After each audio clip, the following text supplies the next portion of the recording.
جناب قاری صاحب، آج کل کیا کتابیں زیر درس و مطالعہ ہے؟ آپ تو بالکل نئے ماحول میں گئے تھے،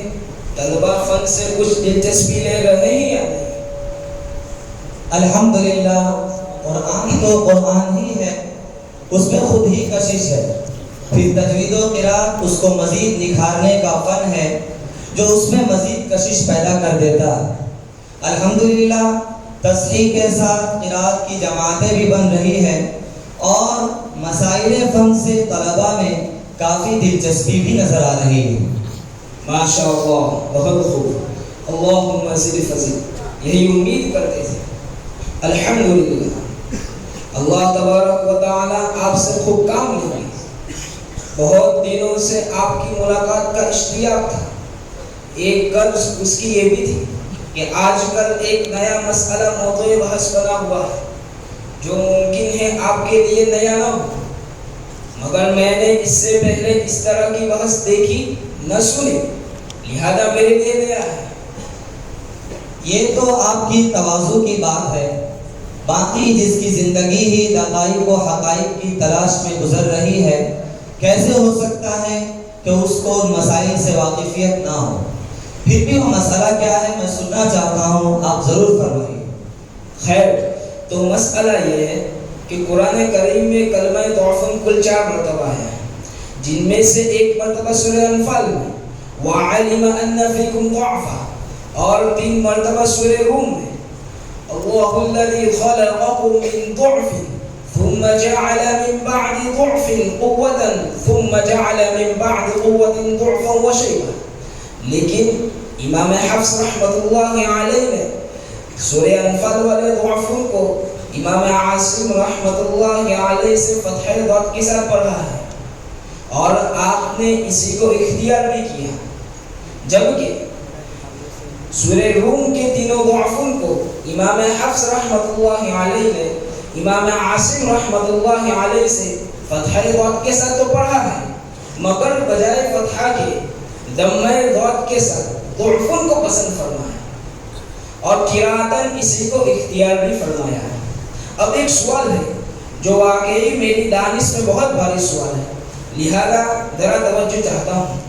کہ امام حفص رحمۃ اللہ علیہ نے امام عاصم رحمۃ اللہ علیہ سے جب فتح ہی پڑھا ہے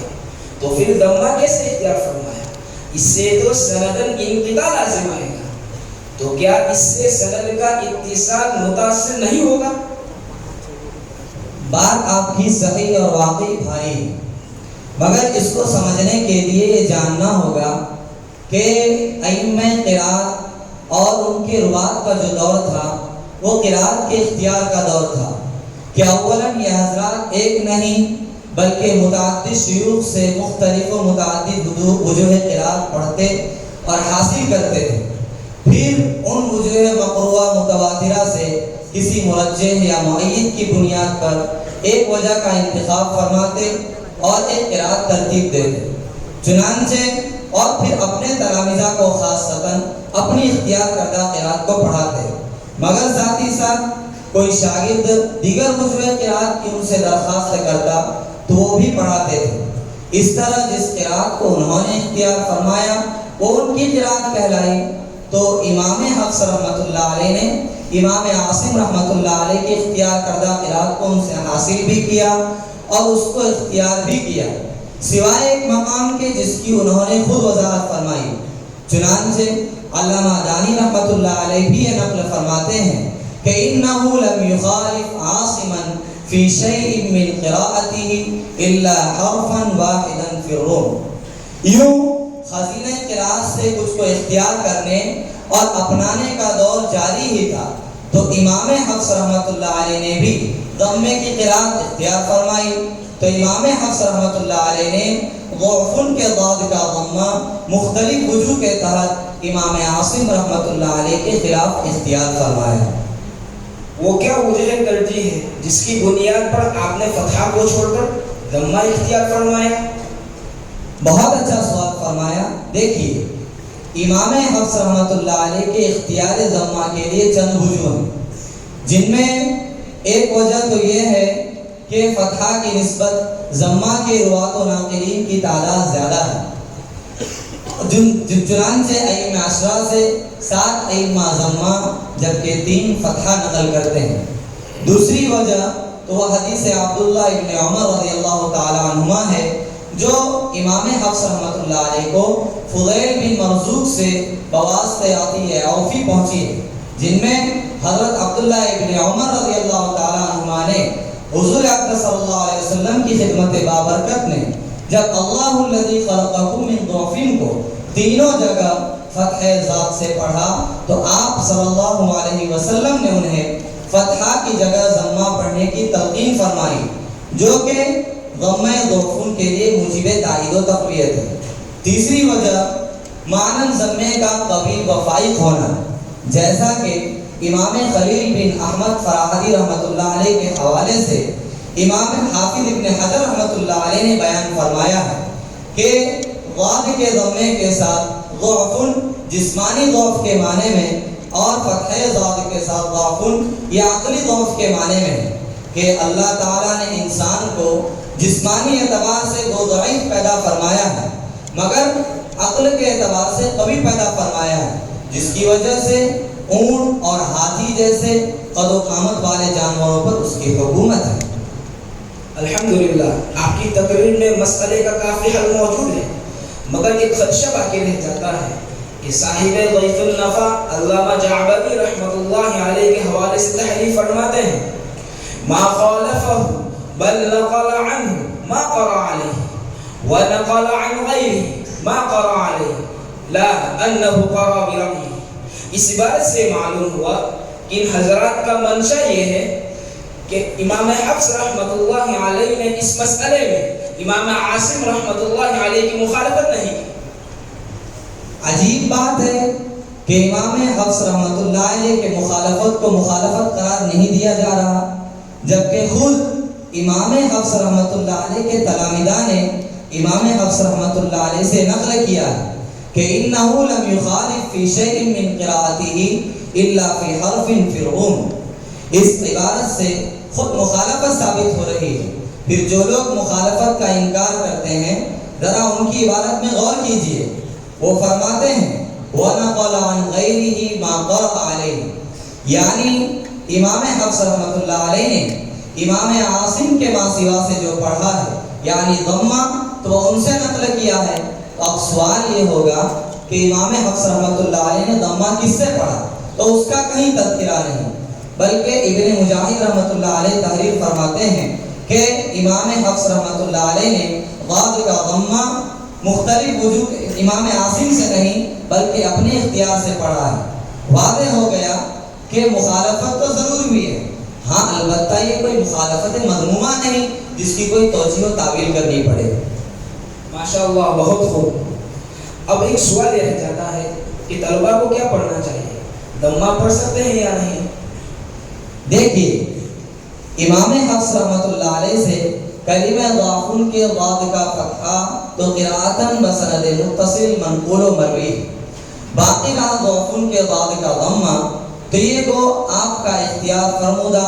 اور آپ کے یہاں بنسبت فتحہ کے راجع ہو، اور بعد کے لوگ مثلا آپ کے طرق و تلامذہ میں عمر بن صباح و عبید بن صباح رحمہ اللہ دونوں ضعف کے ضمے کا مختار عند الحفص ہونا بیان بھی کرتے ہیں، تاہم یہ حقیقت ہے کہ ضاد کے ضمے والے قرات کی سند کا اتصال ہنوز محتاج تحقیق و تتبع ہے۔ چنانچہ بروایت حفص ضمہ پڑھتے ہوئے یہ ذہن میں رکھنا ہوگا کہ سندن اور روایتاً فتحہ ہی قوی راجح اور مقدم ہے، مگر جب تک یہ مسئلہ محقق نہ ہو کہ امام حفص رحمۃ اللہ علیہ نے ضمہ کس سے پڑھا، وہاں تک روایتاً و سندن جیسا کہ استاد کے سامنے پڑھا جاتا ہے فتح ضاد کے ساتھ ضعف ہی پڑھنا چاہیے تاکہ سند کا اتصال برقرار رہے۔ باقی جب میں حیث روایہ و سند نہ پڑھا جائے بلکہ صرف علی حسب تلاوت پڑھا جائے تو اس وقت ضمہ پڑھیں، مگر اس وقت بھی یہ ذہن میں رکھنا ہوگا کہ بروایت حفص کو عقلاً و درایتاً ضمہ قوی ہے، مگر سندن اور روایتاً فتحہ قوی ہے۔ یہی وجہ ہے کہ عرب سے چھپنے والے مصاحف میں صرف فتحہ ہی چھپتا ہے، لہذا اولاً صرف ضمے پر اکتفا نہ ہونا چاہیے جیسا کہ ہمارے ہاں عام متن ہوتا ہے، اور فتحہ غیر مقروصہ ہو گیا ہے۔ نیز بعض مصاحف کے حاشیے پر الضم اولا جو لکھا جاتا ہے، یہ اولویت عقلاً و درایتاً ہے، نہ کہ سندن اور روایتاً۔ یہاں تھوڑی وضاحت اور کرنا چاہتا ہوں، اور وہ یہ کہ امام عاصم رحمۃ اللہ علیہ سے فتحہ و ضمہ دونوں منقول ہیں، مگر سندن حفص عن عاصم فتحہ ہی ہے اور ضمہ مفضل عن عاصم منقول ہے۔ نیز امام حفص رحمۃ اللہ علیہ کو اپنے تلامیذہ کو دونوں پڑھاتے تھے، مگر فتحہ سندن اور ضمہ اختیاراً پڑھاتے تھے۔ جناب تھوڑا مفضل کا تعارف کرا دیجیے جن کا آپ نے تذکرہ فرمایا ہے، یہ کون ہے؟ مشہور تو امام عاصم رحمۃ اللہ علیہ کے دو تلمید امام حفص رحمۃ اللہ علیہ اور امام شعبہ رحمۃ اللہ علیہ۔ یہ مفضل بن محمد بن یعلا کوفی رحمۃ اللہ علیہ بڑے درجے کے نحوی ہیں، دوسری صدی کے اکابر نحو و افاضل قرات میں سے ہیں۔ چنانچہ امام عاصم رحمۃ اللہ علیہ کے ممتاز تلامذہ میں آپ کا نام بھی ہے، لہذا علامہ دانی رحمۃ اللہ علیہ جامع البیان میں قرات امام عاصم کے جو 3 معتمد راوی بیان فرمائے ہیں، ان میں حفص و شعبہ رحمہ اللہ کے بعد تیسرے یہ مفضل ہیں۔ علامہ دانی رحمۃ اللہ علیہ کی جامع البیان میں ہے کہ مفضل رحمۃ اللہ علیہ نے چاروں مواقع ضعفن کو امام عاصم رحمۃ اللہ علیہ سے ضمہ ضاد کے ساتھ پڑھا ہے۔ جناب قاری صاحب آپ مل ہی گئے، وہ بھی مدت دراز کے بعد، نہ معلوم پھر کب ملاقات ہوگی۔ لگے ہاتھ ایک سوال کروں، شاید یہ آخری سوال ہوگا، وہ یہ کہ علامہ دانی رحمۃ اللہ علیہ جامع البیان میں امام حفص رحمۃ اللہ علیہ کے اختیار ضمہ سے متعلق تحریر فرماتے ہیں، حدثنا عمرو أي عمرو بن صباح قال ذكر حفص أنه لم يخالف في شيء من قراءته أي قراءة عاصم إلا في حرف في الروم الله الذي خلقكم من ضعف بالضم، وذكره عن المفضل بن مرزوق عن عطية العوفي عن ابن عمر رضي الله تعالى عنهما عن النبي صلى الله عليه وسلم، جس سے بعضوں نے یہ سمجھا کہ امام حفص رحمۃ اللہ علیہ نے ضعفن کا ضاد کا ضمہ مفضل بن مرزوق سے پڑھا ہے۔ در حقیقت جامع البیان کی عبارت وَذَكَرَهُ عَنِ الْمُفَضَّلِ بْنِ مَرْزُوقٍ سے لوگوں کو ایک مغالطہ ہوا۔ اس مغالطے کا جب علم ہوا تو بتوفیق الہی عبارت میں مزید غور کرنے اور اس مزید ورد گردانی کرنے کی ضرورت پیش آئی۔ نتیجتاً نصرت خداوندی شامل حال ہوئی اور یہ عقدہ حل ہوا کہ لوگوں کو پیش آیا یہ مغالطہ دراصل جامع البیان کے حالیہ نسخے میں کتابت و کمپوزنگ کی غلطی سے پیدا ہوا ہے۔ چنانچہ جامع البیان کے قدیم نسخے مخطوطہ